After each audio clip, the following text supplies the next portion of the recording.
Bonjour à tous, à toutes et à tous. Alors, nous allons attendre quelques secondes que tout le monde arrive dans la salle de webinaire pour commencer. Les participants arrivent petit à petit. Bonjour à tous. Eh bien, donc bonjour à toutes et à tous à nouveau. Bienvenue à ce premier webinaire de l'Université d'été. Nous sommes avec Annette Maxime, responsable du Centre national des examens, qui pilote le dispositif DALF en Espagne. Annette est également formatrice d'examinateurs correcteurs DELF. Elle va vous parler aujourd'hui de l'évaluation et de la certification en tenant compte du cadre européen de référence pour les langues, et va vous présenter différents outils pour évaluer de façon principalement formative, il me semble, et puis peut-être un petit peu certificative, sommative dans le cadre du DELF. Annette, je te laisse la parole. Je vais juste vous préciser que vous pouvez poser vos questions à Annette dans le petit onglet Preguntas y Respuestas que vous avez en bas de votre écran. On les traitera à la fin de la présentation. Annette, je te laisse la parole. Merci Julie. Bonjour à tous et je vous remercie de vous être connectés et de vous intéresser à l'évaluation. Alors, je vais partager mon écran. En fait, je vais parler aujourd'hui d'un outil indispensable pour l'évaluation, pour que l'évaluation soit la plus objective possible, c'est la grille d'évaluation. Alors, je vais partager tout de suite mon écran.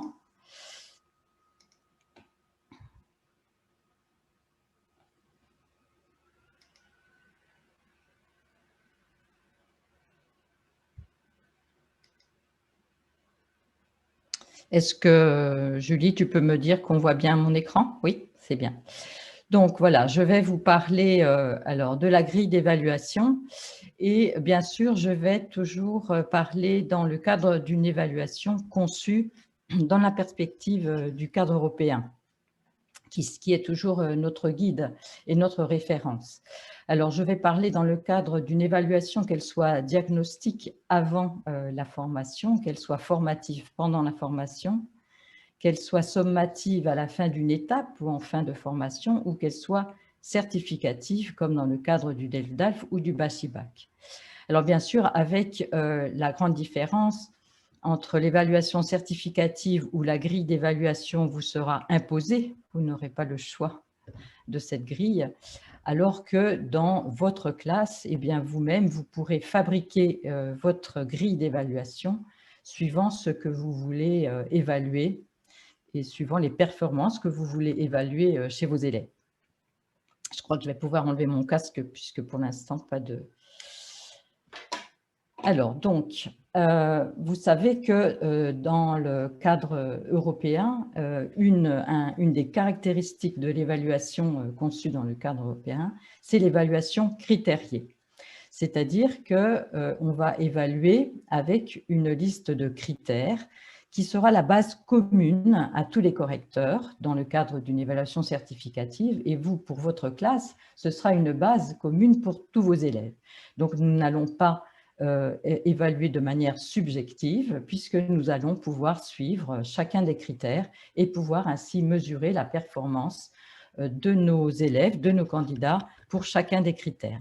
Donc, vous voyez, c'est un outil qui va servir à la fiabilité et l'objectivité du jugement.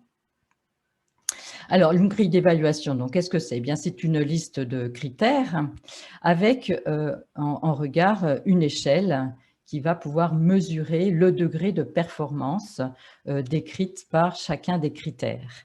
Donc, vous voyez ici, c'est l'exemple d'une grille de BACIBAC et l'échelle est avec des points, mais on peut imaginer une grille avec des niveaux d'acquisition, non acquis, en voie d'acquisition et acquis, ou alors avec des lettres A, B, C, D. Voilà, c'est aussi là votre choix. Vous pourrez choisir l'échelle que vous voulez. Et donc, bien sûr, vous voyez tout l'intérêt à la fois pour l'enseignant, puisque cette grille d'évaluation va pouvoir lui permettre de préciser ses attentes et voir si les étudiants ont acquis les compétences qu'il a enseignées. Et il va pouvoir identifier les points à revoir. Si sur un des critères, la majorité des candidats ont un seuil de réussite dans la partie basse de l'échelle, eh bien, il va pouvoir revoir ce critère avec ses élèves. Et pour l'étudiant, bien sûr, ça lui permettra de connaître les attentes de l'enseignant. Qu'est-ce qu'on attend de moi? Et donc, là, vous voyez bien déjà qu'il sera absolument indispensable de montrer cette grille à vos élèves avant l'évaluation. Parce que votre élève, comme pour les candidats dans une évaluation certificative, doit savoir ce qu'on attend de lui. Qu'est-ce qu'on attend de moi? Et c'est comme ça qu'il va mieux faire ensuite ses productions. Et donc, cette grille va pouvoir aussi lui donner un retour sur ses performances et lui indiquer là où il doit encore travailler parce qu'il a obtenu une moins bonne note dans l'échelle. Donc, voilà un petit peu notre feuille de route pour ce webinaire. Nous allons, pour faire une grille d'évaluation, en fait, nous devons d'abord définir un objectif. Qu'est-ce qu'on veut vérifier? Une performance à vérifier, laquelle? Et pour quel niveau, bien sûr, parce qu'on ne peut pas demander n'importe quelle performance à n'importe quel niveau. Après, quand on a fixé un objectif, eh bien, il faudra rédiger une consigne. Et cette consigne, comme nous sommes dans une évaluation conçue dans le cadre européen, eh bien, cette consigne devra être rédigée sous forme de tâches. Et elle permettra aussi aux élèves de mettre en œuvre l'objectif fixé. Donc, il faudra faire très attention à la rédaction de cette consigne. C'est très important. Une consigne bien rédigée est essentielle. Si elle est mal rédigée, on ne va peut-être pas mesurer ce que l'on voulait mesurer.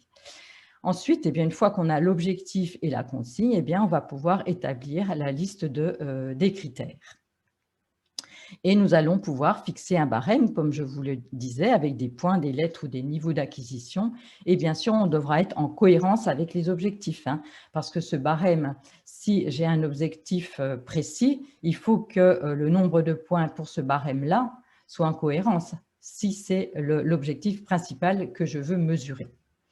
Et on va marquer aussi un seuil de réussite. À partir de quelle note je peux dire que mon élève a acquis cet objectif, a atteint cet objectif, ou à partir de quel seuil, eh bien non, il faudra qu'il revoie et réétudie. Et puis, ce que l'on va faire aussi pendant ce webinaire, c'est qu'on va illustrer tous les critères d'évaluation en fait avec une copie, parce que j'ai choisi une production écrite puisque pour l'oral, ce serait plus compliqué pour vous. Eh bien, nous allons voir tous les éléments que l'on peut observer dans une production pour mesurer justement, mettre un calibrage sur notre échelle face à chacun des critères. Donc, on va déjà commencer par un petit exercice pour vous. Voilà, on veut fixer un objectif. Voilà donc ici, par exemple, 10 compétences et à quel niveau on peut déjà demander ces compétences. Dire ce que l'on fait pendant son temps libre. Par exemple, si je dis je fais du tennis, je sors avec mes amis, je lis le soir. Voilà. Donc ça, c'est bien sûr, on peut le faire dès le niveau A1. Raconter l'intrigue d'un film, donc là, vous voyez que ça demande déjà de pouvoir parler au passé, de pouvoir donner des précisions, et donc là, on saute au niveau B1. Développer une argumentation claire, le mot « argumenter » nous place déjà dans un langage beaucoup plus élaboré, et en plus, on a l'adjectif « clair », et donc là, c'est du B2. Raconter ses dernières vacances, il faudra maîtriser déjà les temps du passé, savoir raconter un événement passé, et donc ça relève du A2, puisque au A1, nous ne connaissons pas encore, nous ne savons pas encore raconter au passé. Dire ce que l'on aime et n'aime pas dans son quartier.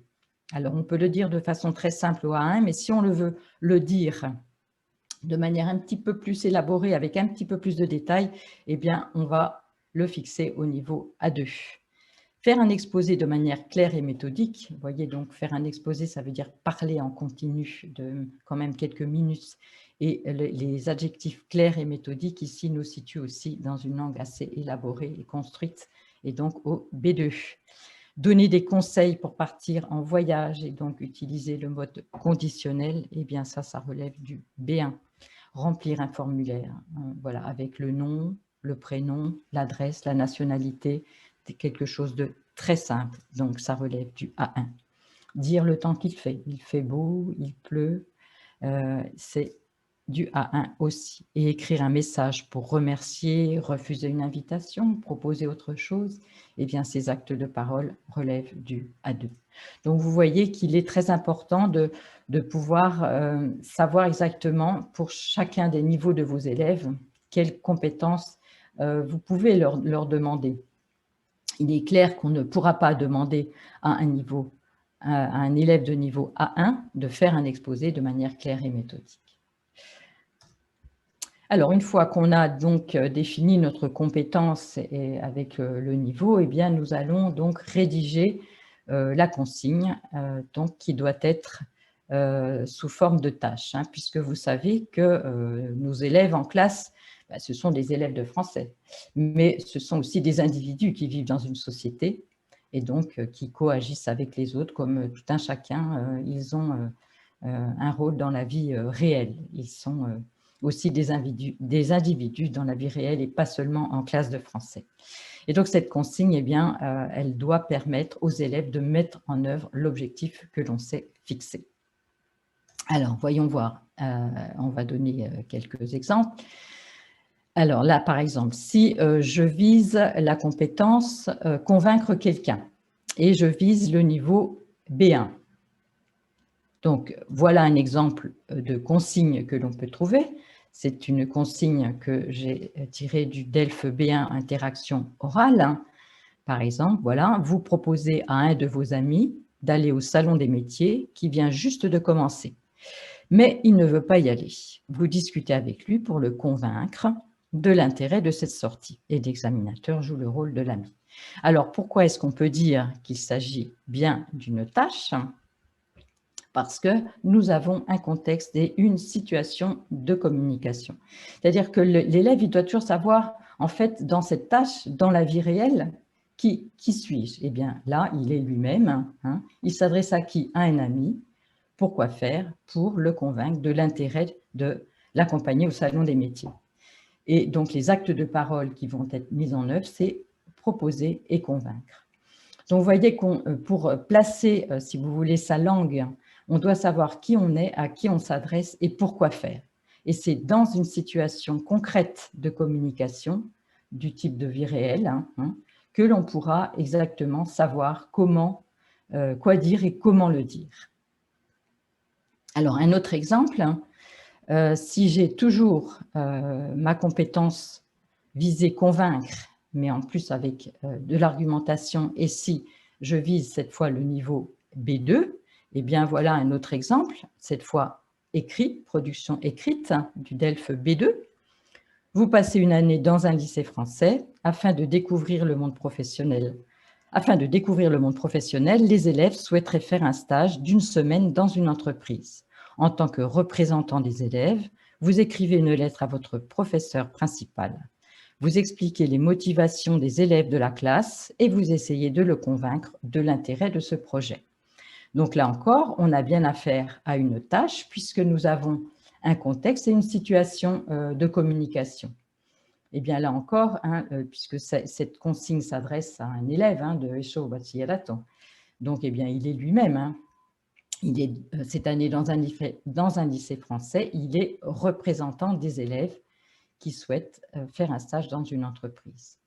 Alors, il s'adresse à qui? Eh bien, à son professeur principal au nom de toute la classe. Pourquoi faire? Pour convaincre le professeur principal de l'intérêt pour les élèves de faire un stage dans une entreprise. Et donc, les actes de parole qu'il doit mettre en œuvre, expliquer la situation, convaincre, argumenter. Donc, vous voyez, là encore, on sait qui on est, à qui on s'adresse et pourquoi faire. Et donc là, on va placer sa langue. Voilà, encore un petit exercice. Vous avez ici 5 consignes, mais il y en a 2 qui ne constituent pas des tâches. Il y a 2 intrus. Quelles sont les 2 consignes qui ne constituent pas des tâches? Alors, on va peut-être, je vais vous les lire. Exposer le sujet, alors numéro 1, exposer le sujet soulevé par le document ci-dessus en détaillant ses différents aspects, puis donner votre avis argumenté sur la question. Consigne numéro 2. Vous passez quelques jours chez un ami. Il n'est jamais content. Il critique toujours tout, la météo, les repas, les sorties. Vous êtes fatigué de l'entendre se plaindre tout le temps. Vous lui dites que vous n'aimez pas son comportement et vous essayez de le faire changer d'attitude. Consigne numéro 3. Vous êtes parti en vacances pendant une semaine. Vous écrivez à une amie française ou un ami français pour lui raconter vos vacances. Consigne numéro 4. Choisissez l'un des deux sujets, A ou B, et répondez à la question posée en 250 mots, plus ou moins 20%. Sujet A. Pensez-vous que la punition soit nécessaire dans l'éducation d'un enfant? Sujet B. Comment ramener dans le droit chemin les jeunes adolescents qui commettent des infractions? Et enfin, la consigne numéro 5. Vous participez à un forum en français sur Internet sur le thème « Mon meilleur ami ». Vous écrivez pour présenter votre meilleur ami. Vous la décrivez et vous dites quelles activités vous faites ensemble, en 40 mots minimum. Donc, je vous laisse quelques secondes de réflexion, mais peut-être avez-vous déjà fait votre choix pendant ma lecture.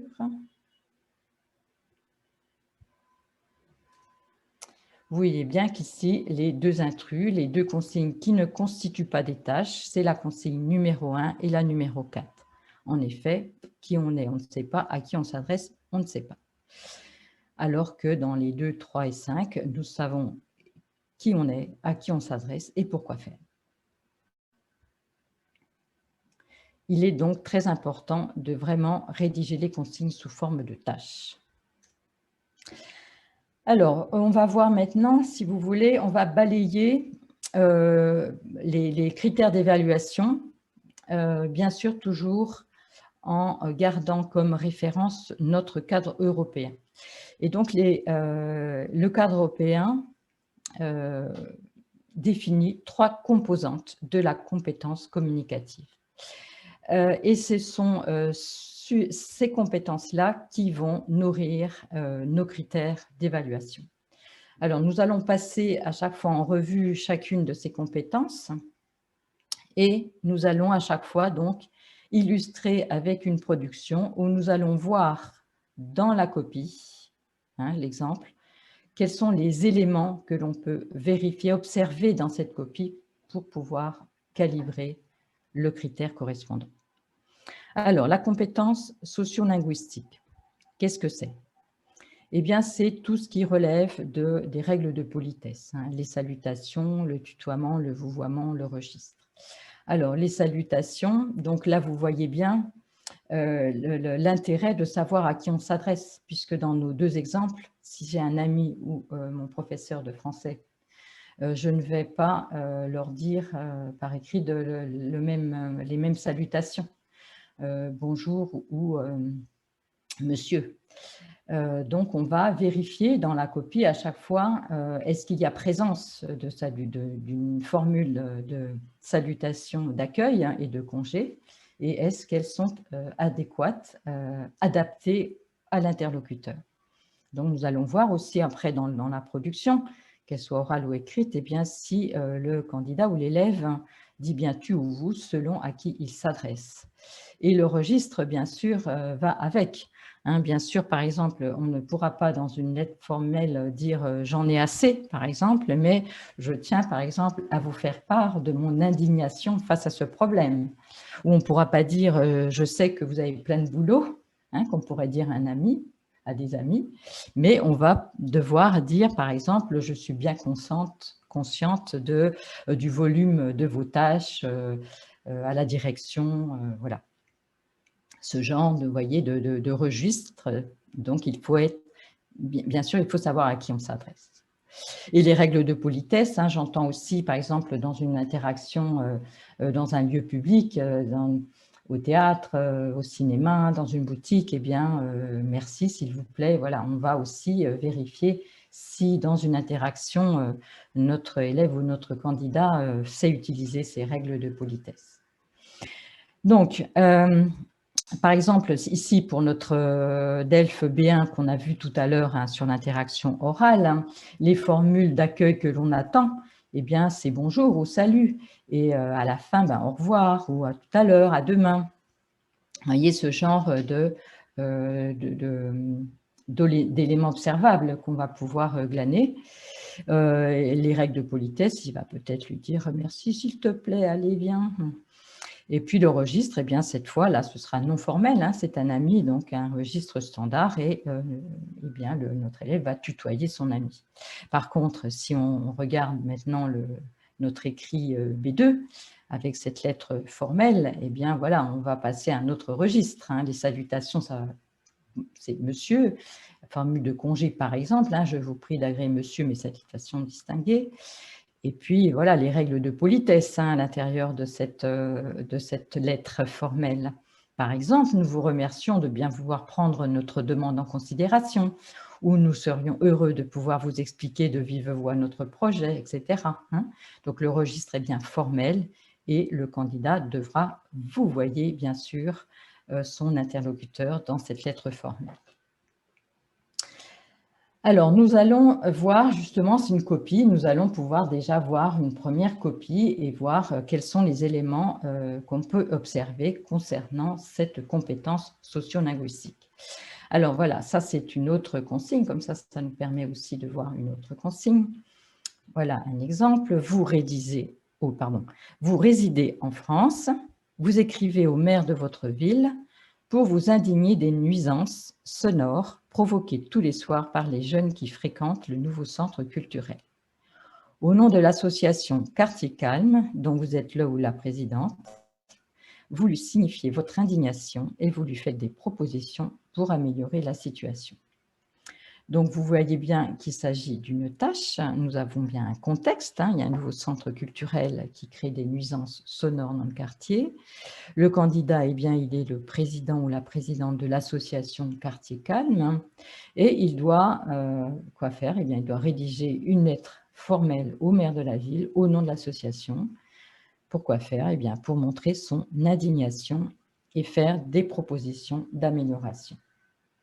Donc, dans cette copie, quelles sont les traces observables du sociolinguistique? Alors, peut-être avant, ça va être peut-être un peu long, mais comme nous allons l'utiliser pour l'ensemble des critères, on va quand même faire une première lecture pour que vous ayez une idée.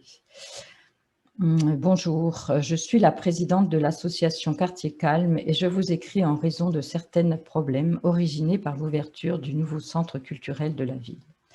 Avant d'expliquer les raisons de notre demande, nous voulions préciser qu'on est fiers de l'élection de notre quartier pour l'installation du centre. Cependant, après d'un mois de fonctionnement du centre, on a constaté l'existence de certains inconvénients, surtout liés aux nuisances sonores provoquées par les jeunes qui le fréquentent. J'explique à continuation en premier lieu les raisons de notre plainte, ainsi que les arguments pour l'existence du centre, car notre intention en aucun cas est que le centre soit fermé. Je donnerai aussi des solutions proposées par l'association et je finirai en faisant une conclusion. En premier lieu, en ce qui concerne les raisons de notre demande, je voulais laisser clair que le problème principal sont les nuisances sonores provoquées tous les soirs par les jeunes qui fréquentent le centre culturel. Le centre est placé dans le cœur du quartier, entouré par des domiciles familiales et de personnes âgées. C'est pour cette raison que le bruit résulte un grand impédiment à l'heure de dormir les enfants, que les anciennes puissent se reposer. Puis d'habitude, le bruit continue jusqu'à trop tard la nuit. En parlant des solutions, nous croyons qu'un des problèmes principaux pourrait être adressé en changeant l'horaire du centre. On pourrait avancer l'heure de fermeture. En addition, si on prévienne aux gens du problème avec le bruit et on leur explique l'importance du respect commun, une part du bruit pourrait être réduite. Pour conclure, on demande au maire certaines mesures pour réguler le bruit dû au centre culturel du quartier. Nous croyons que le centre a une mission importante et nous aimerions bien qu'il continue ouvert, mais le niveau de bruit doit être diminué.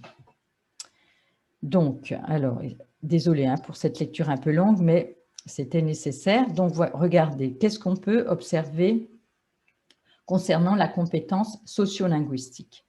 J'ai mis en vert ce qui est bien fait, parce que vous savez hein, que aussi une des caractéristiques de l'évaluation conçue dans le cadre européen, dans la perspective du cadre européen, c'est bien sûr une évaluation positive, c'est-à-dire de voir d'abord ce qui est bien fait.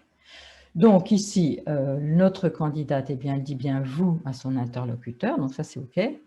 Et elle emploie le « nous » qui est effectivement plus formel. Mais regardez, à côté du « nous », eh bien, on a des « on » qui sont beaucoup plus nombreux et que j'ai mis en rouge parce que c'est moins satisfaisant. Ce « on » ne relève pas du formel. On peut tolérer un ou deux « on », mais là, ici, il y en a 4. Donc, c'est un peu beaucoup. Qu'est-ce qu'on voit aussi? On voit la présence d'une formule d'accueil, hein, mais qui n'est pas adéquate, hein, qui n'est pas adaptée à l'interlocuteur, et une absence de la formule de congé. Je vois aussi dans ce que j'ai encadré en rouge que la candidate dit « j'explique à continuation en premier lieu, je donnerai aussi, je finirai, en faisant une conclusion. » Bien, vous voyez bien qu'ici, il y a une mauvaise adaptation, en fait, à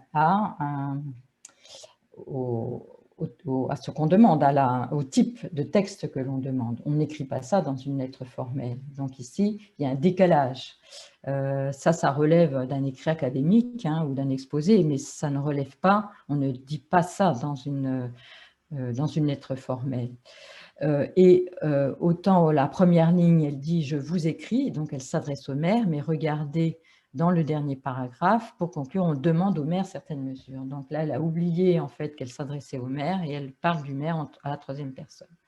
Donc vous voyez, si je dois ici mettre un calibrage sur l'échelle devant ce critère, eh bien je vais peser dans ma balance entre ce qui est bien fait et ce qui est moins bien fait. Et ma balance, elle va plutôt, vous voyez, peser sur ce qui est moins bien fait. Et donc, notre calibrage sera dans la partie basse, hein, dans la fourchette basse de notre barème. Passons maintenant à la compétence pragmatique. Donc, la deuxième composante de la compétence communicative décrite dans le cadre européen. Alors, qu'est-ce que ça veut dire? Qu'est-ce que c'est la compétence pragmatique que nous allons trouver obligatoirement dans une grille d'évaluation qui évalue des productions orales et écrites? C'est essentiellement deux choses. C'est ce qu'on appelle la compétence discursive et la compétence fonctionnelle. Alors, qu'est-ce que ça veut dire? La compétence discursive, c'est tout ce qui relève de l'organisation du discours. C'est, pour commencer, par exemple, dès les niveaux A, ça va être ce qu'on appelle la fluidité. C'est-à-dire, est-ce qu'on comprend quand on lit la production, quand on entend la production, est-ce que ça se comprend ou est-ce qu'il faut relire 3 fois la même phrase pour comprendre, pour que le sens passe? Est-ce que le candidat passe du coq à l'âne? Hein, voilà, ça relève de la compétence discursive. Et ça va être aussi tout ce qui est connecteur, les connecteurs qui peuvent être très simples au niveau A, hein, et, mais, alors, parce que, et qui peuvent être beaucoup plus élaborés quand on doit nuancer sa pensée, comme au niveau B2, on va trouver des même si, autrement dit, par contre, voilà, on va nuancer sa pensée. Donc, c'est toujours, si vous voulez, c'est tout ce qui relève de pour faciliter la lecture ou pour faciliter l'écoute, tout ce que l'on peut vérifier.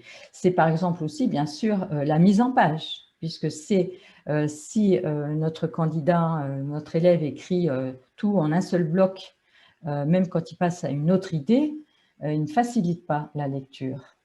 Et ça va être bien sûr aussi la ponctuation. Est-ce que la ponctuation est correcte ou entrave en fait la lecture de la production? Voilà, c'est tous ces différents points qui relèvent de la compétence discursive.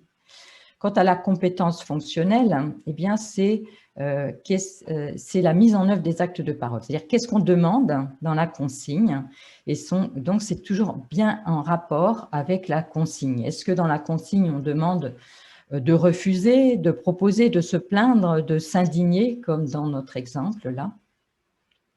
Voilà, il faudra bien sûr voir quels sont les actes de parole que notre élève, notre candidat doit mettre en œuvre, parce que c'est l'objectif que nous nous sommes fixés et nous voulons qu'il mette en œuvre justement cet acte de parole, parce que nous voulons voir s'il réussit ou non à le faire, s'il sait le faire.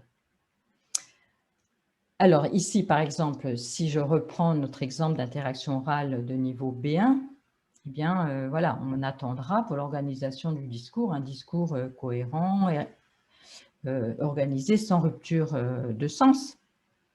Et puis, il pourra peut-être même, pour convaincre son ami, lui dire, bon, alors d'abord, moi, je pense que ça. Ensuite, enfin, voilà, par exemple, hein, il pourrait dire ça. Et puis, il va devoir mettre en œuvre 2 actes de parole, hein, puisqu'on lui demande de proposer. Par exemple, il pourrait dire, ça te dirait d'aller au salon des métiers, si on allait au salon des métiers. Et puis, ensuite, on lui demande de mettre en œuvre l'acte de parole convaincre. Par exemple, il pourrait dire, ce salon est très intéressant pour nous, ce salon nous aidera à choisir une profession, nous allons découvrir la vie professionnelle, etc. En tout cas, il faudra toujours voir, évaluer la pertinence de ce que nous dit le candidat ou l'élève. Pour notre B2 écrit argumenté, eh bien, pour un écrit, on va regarder si le texte est fluide, hein, donc si on ne doit pas relire certains passages pour comprendre le sens, si la langue n'entrave pas le sens. Et on va regarder si les arguments sont organisés dans un texte structuré à l'aide de connecteurs logiques variés. Hein, nous allons voir s'il y a une variété de connecteurs logiques, par exemple, mais il y en a peut-être beaucoup ici, hein, et on ne va pas forcément trouver tous ces connecteurs. D'ailleurs, or, non seulement, mais encore, ainsi, autrement dit, en tout cas, par contre, en conséquence, c'est bien que, etc. Et puis ici, le candidat doit mettre en œuvre 2 actes de parole principaux, expliquer les motivations des élèves et convaincre de l'intérêt du projet, son professeur principal. Alors, par exemple, pour expliquer les motivations des élèves, il pourrait dire « Nous qui sommes confrontés au choix d'une profession, nous trouverons une vue concrète et pratique du monde du travail hein, à travers ce stage. Nous pourrons y découvrir les différentes facettes de la vie professionnelle. Et pour convaincre de l'intérêt du projet, il peut peut-être aussi jouer sur la femme, hein, le renom du collège. Les parents voudront inscrire leurs enfants dans votre établissement qui donne la possibilité aux jeunes de connaître de près la vie professionnelle. Ce stage aussi constituera une motivation pour les élèves qui obtiendront de meilleures notes. Hein. Voilà ce qu'on attendrait du candidat. Enfin, ce sont des exemples, hein, bien sûr. Il ne faut pas non plus s'enfermer dans des phrases qu'on attendrait, mais bien évaluer la pertinence de ce que dira le candidat. Mais ce sont des exemples pour illustrer ce qu'est la compétence pragmatique. Alors, si on regarde notre copie, eh bien, qu'est-ce qu'on observe? On observe des bonnes choses. On observe déjà le candidat a mis une introduction, une conclusion. Donc ça, déjà, dans la structure, dans l'organisation du discours, c'est bien. Et on a une mise en page, vous voyez, on a 1, 2, 3, 4, 5 paragraphes, donc ça facilite la lecture, donc ça c'est bien. Et la ponctuation, si on regarde, si on lit, elle est correcte, globalement correcte. Nous avons aussi, nous pouvons voir aussi des connecteurs, hein, des mots qui relient les phrases. C'est ce que j'ai entouré, hein, à continuation en premier lieu, ainsi que aussi en premier lieu, c'est pour cette raison que, puis en addition pour conclure. Mais, il y a quand même un petit mais, vous voyez que ces connecteurs sont surtout distributifs, par exemple, d'une part, ainsi que, voilà, aussi, mais ils sont chronologiques aussi, hein, en premier lieu, en addition, pour conclure. Et ça, c'est plutôt révélateur d'un niveau B1. On attendrait au niveau B2 des connecteurs logiques un peu plus élaborés qui traduiraient aussi une pensée plus nuancée. Souvent, quand on a ce genre de connecteur au niveau B2, c'est souvent révélateur d'un manque de réflexion ou d'une réflexion qui ne va pas assez loin. Donc, oui, il y a présence, mais il n'y a pas qualité, parce qu'il faudra à chaque fois vérifier donc présence, mais aussi la qualité. Et c'est un petit peu juste. Donc là, on ne pourra pas attribuer non plus pour ce critère-là le maximum de points, parce que c'est du côté des connecteurs logiques plus révélateur d'un niveau B1 que d'un niveau B2. Si on regarde maintenant les actes de parole dans cette copie, donc j'ai mis en bleu l'acte de parole s'indigner, hein, signifier l'indignation, et en rose, faire des propositions pour améliorer la situation. Donc, pour s'indigner, enfin, en fait, je relève, le candidat se plaint, proteste, hein, enfin, ou en tout cas évoque le problème, hein, certains problèmes. On a constaté l'existence de certains inconvénients, surtout liés aux nuisances sonores. Il parle d'une plainte. Le problème principal sont les nuisances sonores provoquées tous les soirs par les jeunes. Le bruit résulte un grand impédiment à l'heure de dormir les enfants, que les anciennes puissent se reposer, puis d'habitude le bruit continue jusqu'à trop tard la nuit. Donc nous voyons bien une plainte, mais moi je ne vois pas l'indignation. L'indignation, c'est un terme plus fort, et là le candidat reste timide. Donc là, vous voyez, pour la mise en œuvre de cet acte de parole, le candidat ne remplit pas ce qu'on lui demande, hein. Il ne s'indigne pas et il reste trop timide. Est-ce qu'il sait faire des propositions? Alors, il parle de donner des solutions et voilà, à la fin de la production, nous voyons qu'il donne des solutions. En parlant des solutions, nous croyons qu'un des problèmes principaux pourrait être adressé en changeant l'horaire du centre. On pourrait avancer l'heure de fermeture. En addition, si on prévient aux gens du problème avec le bruit et on leur explique l'importance du respect commun, une part du bruit pourrait être réduite. Donc voilà, il donne certaines mesures pour réguler le bruit. Le niveau de bruit doit être diminué. Donc oui, nous avons quelques propositions qui semblent aussi très prudentes, hein, et très, disons, respectueuses, hein, de l'autre. Hein. Mais voilà, des propositions sont là. Donc, on ne pourra pas non plus la mettre donc le maximum de points. Il y a donc l'indignation qui n'apparaît pas, et peut-être aussi un manque de précision, hein, certains problèmes, certains inconvénients, certaines mesures, c'est pas assez précis. Il faut être beaucoup plus peut-être précis. Mais bon, là, nous serons quand même dans la fourchette haute, puisque quand même le candidat remplit une partie de ce qu'on lui demandait. Alors, nous allons passer maintenant à la compétence linguistique, qui vous est peut-être plus familière. Alors, la compétence linguistique, nous avons la compétence lexicale, l'orthographe lexicale, l'orthographe grammaticale et à l'oral, la phonologie. Alors, je vais d'abord brosser un petit peu ce qu'on attend. Qu'est-ce que ça veut dire la compétence lexicale?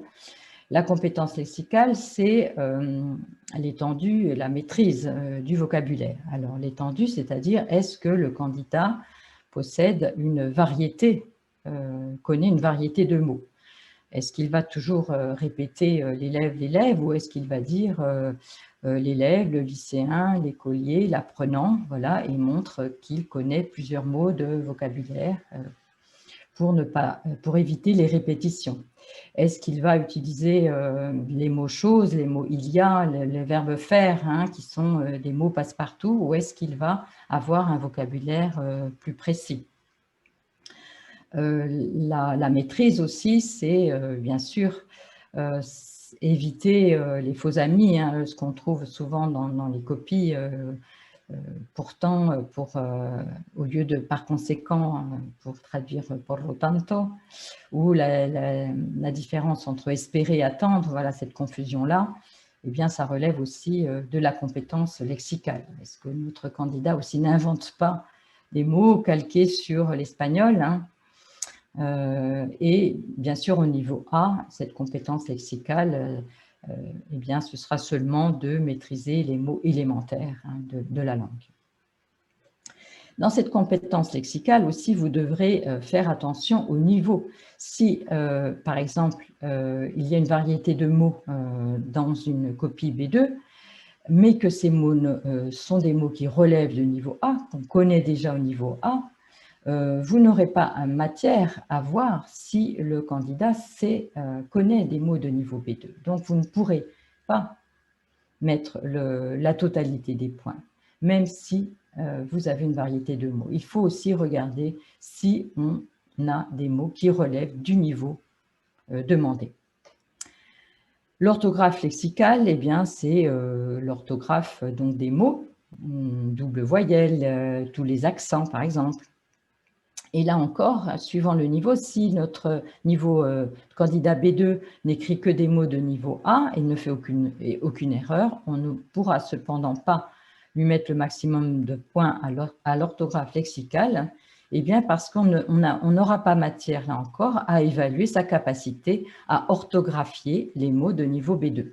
Hein, donc, il n'y a pas de prise de risque, si vous voulez. Donc, on ne pourra pas évaluer sa capacité à orthographier des mots de niveau B2. Il faut tenir compte toujours du niveau qu'on évalue. L'orthographe grammaticale, eh bien, il s'agit bien sûr de la morphologie, la syntaxe. La morphologie, eh bien, c'est les accords en genre et en nombre, c'est la conjugaison des verbes, essentiellement. Et puis, la syntaxe, eh bien, c'est l'ordre des mots dans la phrase, l'emploi des prépositions. Cette orthographe grammaticale, là aussi, doit être mise en rapport, bien sûr, avec le niveau, puisque nous attendons au niveau A des phrases, l'élaboration de phrases simples. Hein, il doit savoir faire des phrases simples. Alors qu'au niveau B2, eh bien, on attend du candidat qu'il sache maîtriser des phrases complexes. Au niveau B1, des phrases complexes simples, mais aussi des phrases complexes, hein, genre relatives, complétives, voilà. Alors qu'au niveau B2, on attend des circonstanciels, puisqu'il doit nuancer sa pensée, et il y a forcément des circonstanciels qui devraient apparaître. Donc, l'orthographe grammaticale, donc morphologie, syntaxe et l'élaboration des phrases. Et puis, bien sûr, à l'oral, nous aurons la phonologie, si vous voulez, c'est l'intelligibilité du discours. Bien sûr, au niveau A, nous allons avoir des hésitations qui seront tout à fait normales, alors qu'au niveau B2, la langue doit être fluide. Et il ne doit pas y avoir de tension, comme le dit le cadre européen, pas de tension entre les deux interlocuteurs. On va être attentif à la prononciation des fins de mots, on va être attentif à si l'accent étranger, qui est tout à fait légitime, mais n'entrave pas le sens et on peut comprendre le candidat. Voilà, donc nous allons voir dans nos copies, quels sont les… Alors ici, pour donc le lexique, la compétence lexicale, vous voyez que j'ai mis en vert ce que nous allons valoriser. Il y a, c'est vrai, de nombreux mots que l'on va valoriser à ce niveau B2. Fier, inconvénient, lié à, plainte, le cœur du quartier, se reposer, le respect commun, les mesures, réguler le bruit, le niveau de bruit, donc ça c'est bien. Nous voyons en bleu la consigne qui est recopiée. Nous devons aussi être attentifs. Hein, s'il y a des mots qui sont relevés comme à valoriser, est-ce que ce ne sont pas en fait des mots de la consigne qui sont simplement recopiés? Nous devons aussi être attentifs à ça. Et là, nous voyons qu'il y a deux fois la phrase de la consigne qui est recopiée, donc il faudra aussi en tenir compte. Nous voyons une répétition, le bruit, le bruit, le bruit. Et nous voyons des problèmes d'étendue de maîtrise, là ce que j'ai mis en rouge, l'élection problème de maîtrise. À continuation, voilà, ça n'existe pas en français. Origine et part, c'est pareil. Résulte, impédiment, là on voit l'influence de l'espagnol. Hein. Ces mots-là, bon, c'est un manque d'étendue. les anciennes manquent aussi de problèmes de maîtrise. En addition également, adressé, là aussi c'est un problème de maîtrise. Je ne sais pas les problèmes pourraient être provoqués, je ne sais pas. Enfin, et une part du bruit, c'est pareil, hein, c'est un problème de maîtrise. Donc vous voyez, là encore, on va mettre dans notre balance hein, ce qui est bien fait, ce qui est moins bien fait, et nous allons voir où penche la balance. Et là, je dirais que c'est moyen, enfin c'est au milieu. Hein. Il y a des bonnes choses, mais il y a aussi des mauvaises choses. Et donc, notre curseur serait peut-être vers 50%.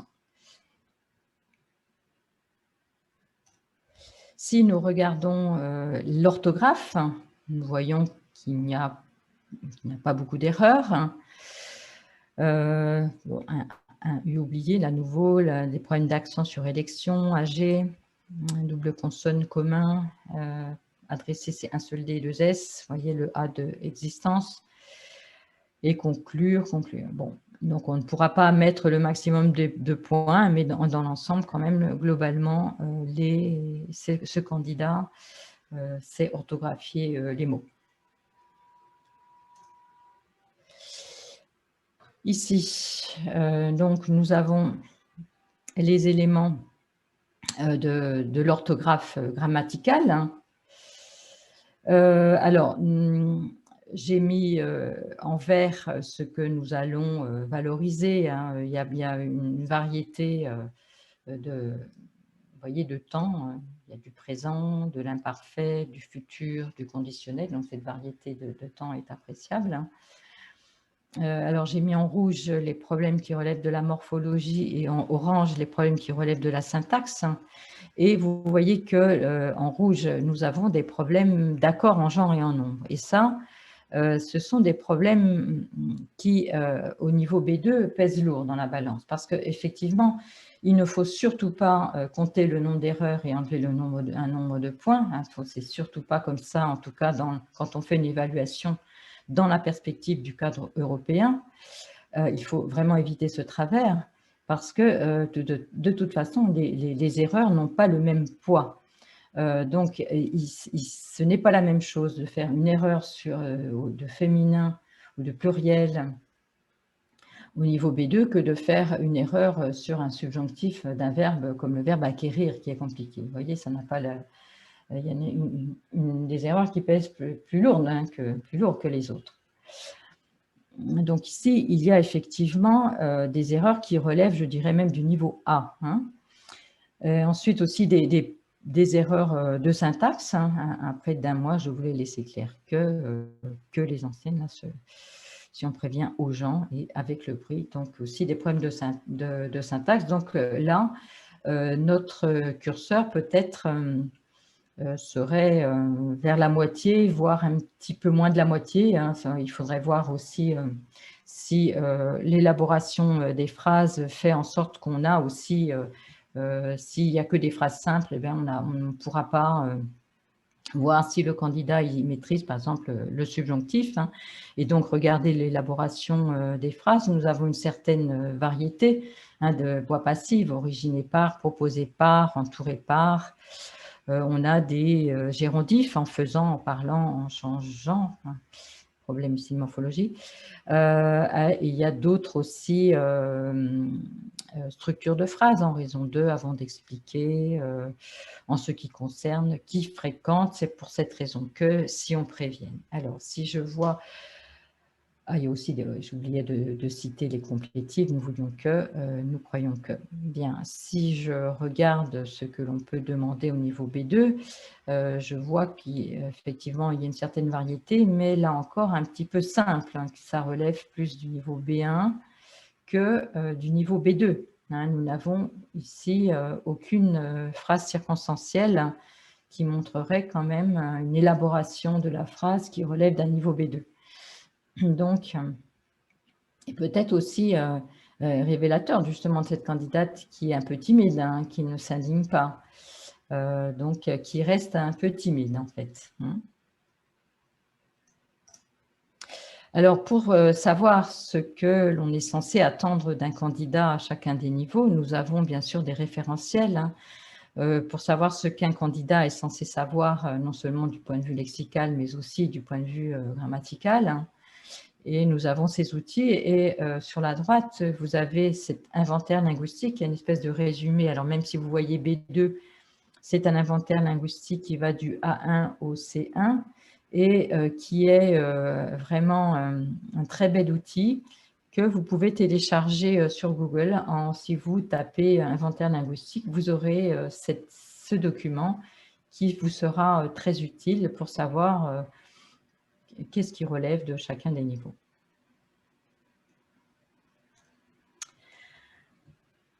Alors voilà, donc nous allons lire des grilles d'évaluation certificative hein, pour balayer un petit peu, pour voir si les critères que nous avons vus dans le cadre européen eh bien, se trouvent dans les grilles d'évaluation certificative. Par exemple, ici, j'ai pris la grille du Bachibac. Hein. Et donc, voilà la consigne, exposer le sujet soulevé par le document ci-dessus en détaillant ses différents aspects, puis donner votre avis argumenté sur la question. Donc, cette grille comprend 3 blocs. Sur le monologue, hein, puisque le candidat doit exposer le sujet, détailler les différents aspects et donner son avis. Ensuite, il y a le bloc pour le dialogue, donc la partie débat avec le jury. Et ensuite, nous avons la partie des composantes linguistiques. Alors, si on regarde chacun des blocs un par un, donc, nous avons ici pour le monologue, hein, su discurso resulta coherente, ordenado y bien estructurado, ya que utiliza con propiedad los marcadores de introducción, desarrollo del tema y conclusión, así como conectores lógicos. Donc, vous voyez là qu'il s'agit bien d'une compétence pragmatique de cohérence et cohésion et d'organisation du discours. Ensuite, su exposición oral pone en valor su autonomía como usuario avanzado, expresando puntos de vista personales. J'ai mis en vert, hein, donc c'est ce qui correspond à l'avis argumenté que nous avons dans la consigne, hein, donc savoir donner son opinion avec aisance. Ensuite, maneja con solvencia elementos lingüísticos adecuados al tipo de texto y a la tarea, exposición, narración, argumentación, descripción. Donc, nous avons ici une adéquation à la tâche, c'est ce qui correspond dans la consigne à détailler les différents aspects. Hein. C'est savoir mettre en œuvre donc, les actes de parole demandés, exposer, raconter, décrire, voilà, décrire le document, argumenter. Y enfin, discrimina adecuadamente entre los aspectos relevantes y los secundarios y les da un tratamiento diferenciado. Donc, la capacité à développer un sujet à l'aide de points principaux et secondaires selon leur pertinence. Donc, vous voyez qu'ici, nous avons affaire donc, à des critères pragmatiques. Le bémol que moi, j'apporterais à cette grille, hein, c'est qu'en fait, elle n'est pour moi, à mon avis, mais peut-être que des spécialistes pourraient m'expliquer, mais elle ne me semble pas très claire parce qu'il y a des critères qui se chevauchent, hein, puisqu'on a savoir donner son opinion et ensuite argumenter. C'est pour moi pas clair et il faut justement éviter ça. Il faut vraiment que les critères soient clairs et que les critères ne se chevauchent pas. Et c'est pareil, ce que j'ai mis en bleu, cohérence et cohésion, et le dernier, capacité à développer un sujet à les 2 points principaux et secondaires. Pour moi, le dernier, là, le savoir hiérarchiser en fait les idées, ça fait partie de la cohérence et cohésion. Donc ici, on a le critère de cohérence et cohésion qui me semble divisé en 2. Et là, il me semble qu'une harmonisation des jurys est vraiment nécessaire pour que chacun puisse évaluer la même chose que les autres. Parce que cette grille ne me semble pas très claire, un peu redondante, parce que les critères se chevauchent. Mais peut-être voilà, qu'une harmonisation entre les jurys permettrait de résoudre ce problème. Si on regarde la partie débat, ici donc nous avons la compétence pragmatique, capacité à comprendre l'interlocuteur, enfin les questions de l'examinateur à y répondre, hein, comprende al interlocutor y se ajusta perfectamente a las pautas de la tarea que se le indica. Le deuxième, conversa con espontaneidad y fluidez y utiliza el registro pertinente con respecto a la situación y al interlocutor, sin pausas excesivas o demasiado prolongadas. Donc ici, nous avons une compétence que j'appellerais de socio-linguistique et linguistique, hein, c'est une capacité à interagir avec l'interlocuteur, la réactivité, la spontanéité. Et enfin, matiza sus comentarios, respeta la discrepancia y aporta elementos nuevos al intercambio lingüístico. Nous avons ici une compétence pragmatique, donc de capacité à discuter, à préciser, nuancer ses propos et à élargir le débat. Donc là encore, il me semble que les deux premiers critères aussi se chevauchent un petit peu. Et là encore, il me semble que les jurys devraient harmoniser pour voir exactement qu'est-ce qu'on va vérifier sous ce critère, qu'est-ce qu'on va vérifier sous l'autre critère. Et enfin, ici, nous avons donc les composantes linguistiques.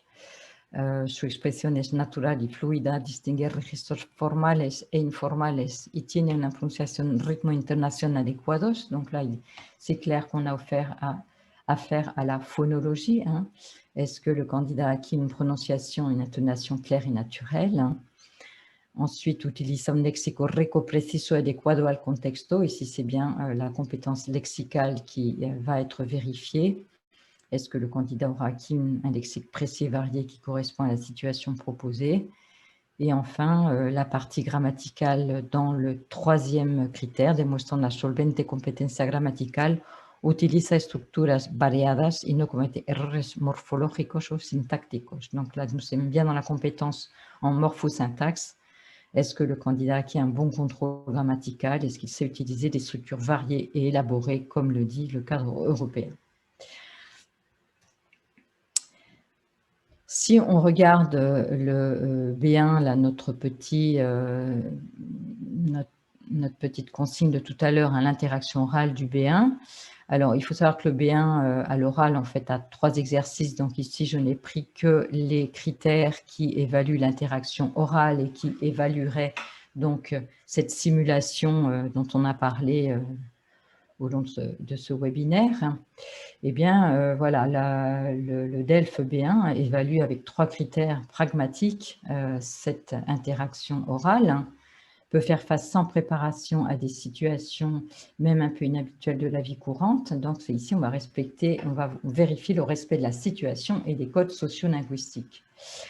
Alors, même inattendu parce que vous savez qu'au niveau B1, eh bien, le candidat il sait se débrouiller, même dans une situation inattendue de la vie quotidienne. C'est pour ça que l'on va mesurer ça au DELF B1. Ensuite, on va vérifier si le candidat peut adapter les actes de parole à la situation. Bien sûr, ça, c'est toujours à mettre en rapport avec la consigne, puisque les actes de parole sont différents selon la simulation que doit jouer le candidat. Donc ici, vous vous rappelez qu'il s'agira de proposer et de convaincre. Hein. Et ensuite, eh bien, on vérifiera si le candidat il sait répondre aux sollicitations de l'interlocuteur. Est-ce qu'il saura vérifier ou confirmer des informations, commenter le point de vue. Voilà. Et ensuite, eh bien, nous avons les 3 composantes linguistiques dont nous avons parlé tout à l'heure, le lexique, la morphosyntaxe et la maîtrise du système phonologique. Donc, vous voyez que pour le lexique, au niveau B1, il s'agit de vérifier si le candidat a un vocabulaire suffisant. Hein. Et si nécessaire, à l'aide de périphrases, mais voilà, le critère précise que des erreurs sérieuses peuvent encore se produire quand on veut exprimer une pensée plus complexe qui relève sûrement du niveau B2. Et vous voyez que la morphosyntaxe, c'est maîtrise bien la structure de la phrase simple, puisque ça relève déjà du niveau A, et les phrases complexes les plus courantes. Donc, est-ce que le candidat il sait faire des relatives, des complétives, hein, qui sont les phrases complexes les plus courantes, aussi peut-être les des comparatives simples, la condition avec si, voilà. Des phrases comme ça simples, mais des phrases complexes, avec une certaine variété. Si on n'a que des phrases simples, on ne pourra pas mettre la totalité des points parce que nous demandons qu'au niveau B1, le candidat sache utiliser des phrases complexes les plus courantes. Et aussi, voilà, il y aura la nette influence de la langue maternelle. Par exemple, pour nos hispanophones, je pense à l'utilisation du subjonctif avec quand, hein, qui ne respecte pas la même règle qu'en français. Et ça, nous allons être tolérants sur cette erreur-là. Et puis, le système phonologique, eh bien, voilà, est-ce qu'il peut s'exprimer sans aide, malgré quelques problèmes de formulation, des pauses occasionnelles, ou est-ce que sa prononciation est claire et intelligible, malgré des erreurs ponctuelles qu'on peut faire encore au niveau B1.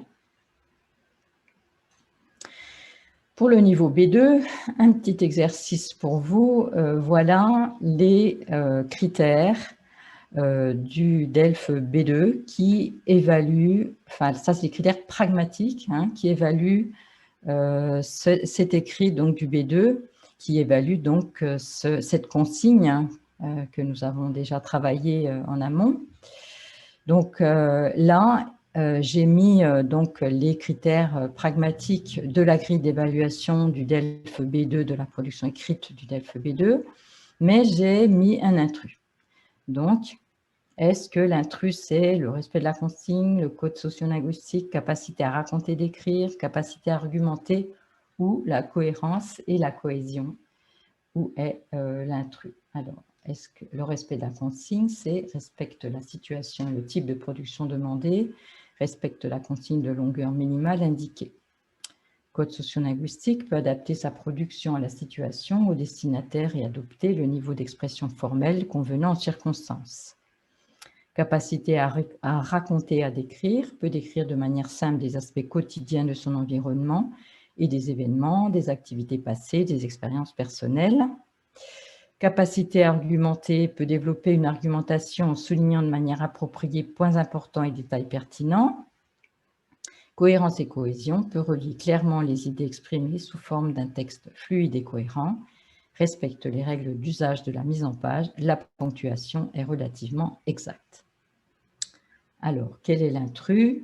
Vous l'aurez, j'espère, deviné. Bien sûr, c'est la capacité à raconter, à décrire, qui n'a rien à voir ni avec la consigne, ni avec le niveau B2, puisqu'il s'agit de décrire de manière simple les aspects quotidiens de l'environnement, des activités passées, des expériences personnelles. Donc, il s'agit ici du niveau A2, hein, donc d'un niveau infra B2. Par contre, voilà, les 4 autres critères sont bien des critères que l'on trouve dans la grille d'évaluation du DELF B2. Donc, vous voyez, dans le respect de la consigne, la longueur, c'est toujours la longueur minimale. On ne sanctionne pas une production plus longue, mais le candidat prend plus de risques, bien évidemment. Le code socio-linguistique est fondamental ici, puisqu'il faut vérifier que le candidat sait adapter son français à une situation formelle. Donc, est-ce qu'il sait adapter sa production au destinataire? Donc, ça, c'est fondamental. La capacité à argumenter, puisque c'est l'objectif principal de ce DELF B2, hein, argumenter. Donc, ici, nous verrons, en l'occurrence, s'il s'indigne et s'il sait convaincre, hein, parce qu'il faut toujours évaluer en fonction de la consigne, hein, toujours en fonction de la consigne, en fonction des actes de parole demandés dans la consigne, et bien sûr, la cohérence et cohésion. Est-ce qu'il y a des connecteurs? Est-ce que le texte est fluide? Est-ce que la mise en page facilite la lecture? Et est-ce que la ponctuation est relativement exacte? Je bois un petit peu et je vous rejoins.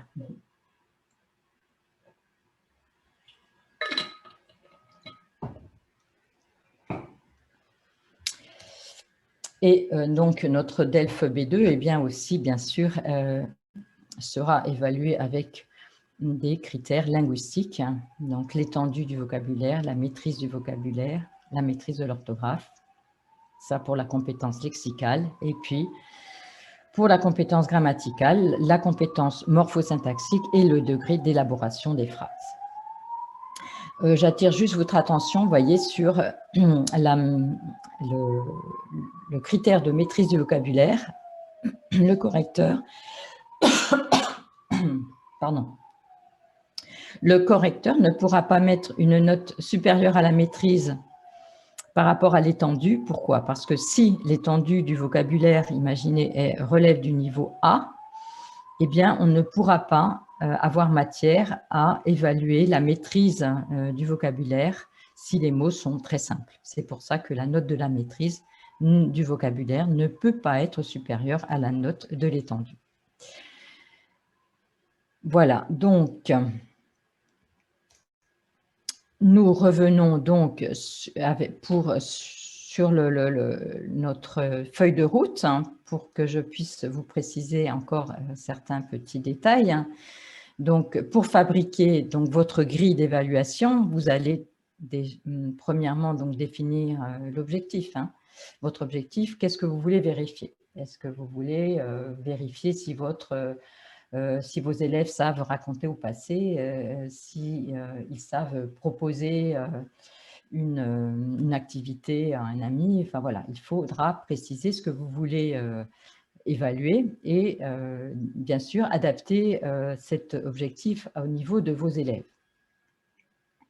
Il vous faudra rédiger donc une consigne qui permettra aux élèves de mettre en œuvre cet objectif que vous êtes fixé et bien sûr qui sera une tâche. Vous établirez ensuite la liste des critères en rapport avec la consigne et les objectifs et vous établirez votre barème avec un seuil de réussite. Alors, je vais prendre un dernier exemple, puisque nous avons parlé surtout des niveaux B, eh bien, je vais prendre un dernier exemple avec le niveau A. Donc, définir l'objectif, par exemple, au niveau A1, si vous avez des élèves débutants, si vous voulez vérifier si vos élèves savent parler d'eux-mêmes, hein, savent parler de se présenter, parler de leur environnement. Voilà, donc, l'objectif, savoir parler de soi. Rédige une consigne, voilà un exemple. Tu écris ton premier mail à ton correspondant français, tu te présentes, tu parles de ton collège et de tes activités. Donc voilà une tâche, effectivement, puisque on écrit à quelqu'un, le correspondant français, pourquoi faire? Pour se présenter, parler de son collège et de ses activités. Et donc, c'est une tâche qui relève bien du niveau A1. Donc, voilà une liste de critères que l'on pourrait adopter pour évaluer cette consigne, hein, la production qui correspond à cette consigne. Donc, vous voyez qu'on a des composantes pragmatiques et des composantes linguistiques. Donc, la composante pragmatique, bien sûr, on aura toujours respect de la consigne parce qu'il faut, si vous voulez, le respect de la consigne, par exemple, dans le DELF, nous avons toujours à tous les niveaux ce critère parce que, bien sûr, il y a des élèves, hein, des candidats qui apprennent par cœur une production et qui écrivent la production, donc qui n'a rien à voir avec le sujet. Alors que le DELF, c'est vraiment savoir s'adapter à une situation. J'insiste beaucoup là-dessus. La préparation des élèves au DELF ne doit absolument pas passer par un apprentissage par cœur des productions. Non, surtout pas. Il faut vraiment apprendre aux élèves à s'adapter à une situation, à qui on parle et pourquoi faire. Donc ensuite aussi, on aura, puisque on écrit un mail à un correspondant, eh bien on aura le critère de correction socio-linguistique, s'il y a présence des formules d'accueil et de congé, et est-ce que l'élève dit bien tu à son correspondant. Réalisation des actes de parole demandés dans la consigne. Donc ici, il s'agira donc de parler de soi, de décrire, se présenter, parler de son collège, hein, de ses activités, toujours en rapport avec la consigne. Hein. Et la cohérence et cohésion, eh bien, est-ce que la production est fluide? Est-ce qu'il y a des connecteurs élémentaires? Et est-ce que il ne faut pas, est-ce que le candidat ne passe pas du coq à l'âne? Est-ce qu'il y a des incohérences? Et puis, deux critères des composantes linguistiques, le lexique et l'orthographe lexicale. Donc, c'est la capacité à utiliser l'orthographie, un répertoire élémentaire, et la morphosyntaxe avec un contrôle, bien sûr, limité des structures, des formes grammaticales simples, voire très simples. Voilà un exemple. Et donc, vous allez bien sûr adopter un barème. Et vous voyez qu'ici, la réalisation des actes de parole, qui est l'objectif principal de la consigne, eh bien, il est sur 3 points. Effectivement, on ne saurait imaginer que la réalisation des actes de parole soit notée sur un critère avec un nombre de points inférieur, par exemple, au respect de la consigne. Ce ne serait pas logique. Ainsi, il faut que votre barème soit en accord avec l'objectif que vous visez. Qu'est-ce que je veux vérifier? Donc, si c'est mon objectif principal, c'est là-dessus que je dois aussi tabler ou mettre le plus grand nombre de points si je fais un barème avec des points. Donc ici, par exemple, on pourrait mettre un seuil de réussite à 5 sur 10, mais voilà, c'est à vous de fabriquer votre barème, à vous de faire la liste des critères et à vous de voir quel est le seuil de réussite. Je sais par exemple que les certifications des écoles officielles de langue ont un seuil de réussite à 60 voire 70% selon les communautés autonomes. Le seuil de réussite du DELF n'est qu'à 50%. Donc vous voyez que ce sont des choix que vous pouvez faire en classe. Bien sûr, vous voyez, là, on pourrait faire aussi un autre type de barème avec des niveaux d'acquisition, non acquis, en voie d'acquisition ou acquis. Ça, c'est aussi une autre possibilité. À vous de choisir, à vous de faire des choix. Dans l'évaluation, c'est toujours, il faut être conscient de ce qu'on fait, mais c'est toujours une question de faire des choix. Et quelques recommandations, les dernières, il faut veiller à formuler clairement les critères, ce que je vous disais tout à l'heure, ne pas formuler des critères qui se recoupent, pour éviter justement qu'il y ait une confusion et que tout le monde note, évalue avec les mêmes critères et que ça ne devienne pas subjectif, ça ne devienne pas sujet à interprétation. Et il faut aussi peut-être limiter le nombre de critères et peut-être que ça m'amène à vous dire, peut-être le savez-vous déjà, que dans un an, le DELF et le DALF aura de nouvelles grilles simplifiées qui limitera le nombre de critères et le nombre, il n'y aura que 4 niveaux de compétences. Ce qui pourra aussi également aider à l'objectivité de l'évaluation encore davantage que ne le font les grilles actuelles. Et ça m'amène, voilà, la diapositive de la fin pour vous faire savoir que ce travail que j'ai fait là, avec ce webinaire, si vous voulez, c'est une des choses que nous travaillons lors des stages d'habilitation à la fonction d'examinateur correcteur du DELF, où il y a bien sûr beaucoup d'exercices de mise en pratique. Nous travaillons sur des copies, sur des productions orales aussi de candidats.